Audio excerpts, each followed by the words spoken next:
एक गांव में दयालु नाम का एक व्यक्ति रहता था। उसके माँ बाप बचपन में ही गुजर चुके थे।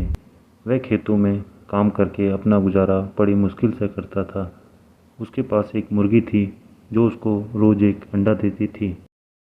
जब भी उसके पास खाने के लिए कुछ भी नहीं होता था तो वह रात को अपनी मुर्गी का अंडा खाकर ही सो जाता था। उसके पड़ोस में एक बिल्लू नाम का व्यक्ति रहता था जो सही व्यक्ति नहीं था। जब बिल्लू ने देखा कि दयालु अपना गुजारा सही से कर रहा है तो उसने दयालु की मुर्गी चुराने का फैसला किया और मौका देखकर उसकी मुर्गी को चुरा लिया। इसके बाद बिल्लू ने मुर्गी को मारकर पकाकर खा गया। जब दयालु घर आया तो उसने मुर्गी को घर पर नहीं देखा तो वो इसे इधर उधर ढूंढने लगा। दयालु ने अपनी मुर्गी के पंख बिल्लू के घर के बाहर देखा तो उसने बिल्लू से पूछा कि ए बिल्लू भाई, क्या आपने मेरी मुर्गी देखी क्या?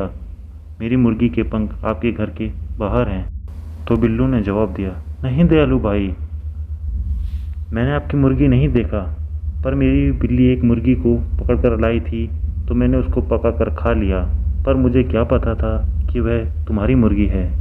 दयालु ने बिल्लू से कहा कि वह इसकी शिकायत न्याय अधिकारी से करेगा। ये बात सुनकर बिल्लू बोला, अरे नहीं नहीं नहीं भाई, ऐसा बिल्कुल मत करना, मैं आपको मुर्गी की जगह अपनी बत्तख देता हूँ। इस प्रकार बिल्लू ने अपना बत्तख देकर अपने आप को बचाया। दयालु ने उस बत्तख को पाला, जिससे कुछ दिनों में वह बत्तख बड़ा हो गया और अंडा देने लगा। एक रात को जब बहुत बारिश हो रही थी तो एक साधु भीगता हुआ आया और बिल्लू से रहने की जगह मांगने लगा, लेकिन बिल्लू ने उसे साफ साफ मना कर दिया। कहा, नहीं बाबा, मैं तुमको ये जगह नहीं दे सकता, मेरे पास पहले से यहाँ रहने की जगह बहुत कम है।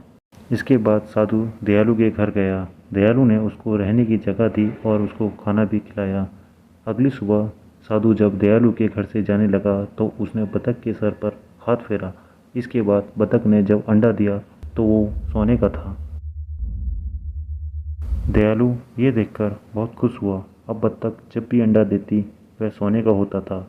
एक दिन बिल्लू ने बत्तख को सोने का अंडा देते हुए देख लिया और वह न्यायाधिकारी के पास पहुंच गया। बिल्लू न्यायाधिकारी से बोला कि साहब साहब, दयालु ने मेरा बत्तख चुरा लिया है। न्यायाधिकारी बोला, दयालु, क्या ये बात सच है कि तुमने बिल्लू का बत्तख चुराया है? इसके बाद न्यायाधिकारी को दयालु ने सारी बात बताई कि किस तरह बिल्लू ने उसको बत्तख दिया था। इसके बाद न्यायाधिकारी बोला कि इस मामले का फैसला वह कल सुनाएगा, तब तक ये बत्तख मेरे पास ही रहेगा। बत्तख ने रोज की तरह सोने का अंडा न्यायाधिकारी के पास भी दिया। अगले दिन न्यायाधिकारी ने दोनों को सामान्य अंडा दिखाते हुए पूछा कि ये अंडा तुम्हारी बत्तख ने दिया है। दयालु को अच्छे से पता था कि सोने का अंडा किस प्रकार दिखता है, इसलिए उसने न्यायाधिकारी को बताया कि यह अंडा उसकी बत्तख का नहीं है।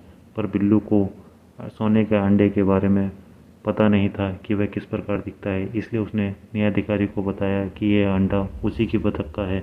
इस बात से न्यायाधिकारी को सच का पता लग गया कि बत्तख किसकी है। उसके बाद न्यायाधिकारी ने एक नया बत्तख लाकर बिल्लू को दे दिया और दयालु को सोने का अंडा देने वाली बत्तख वापस कर दी। दयालु सोने का अंडा देने वाली बत्तख को वापस पाकर बहुत खुश हो गया।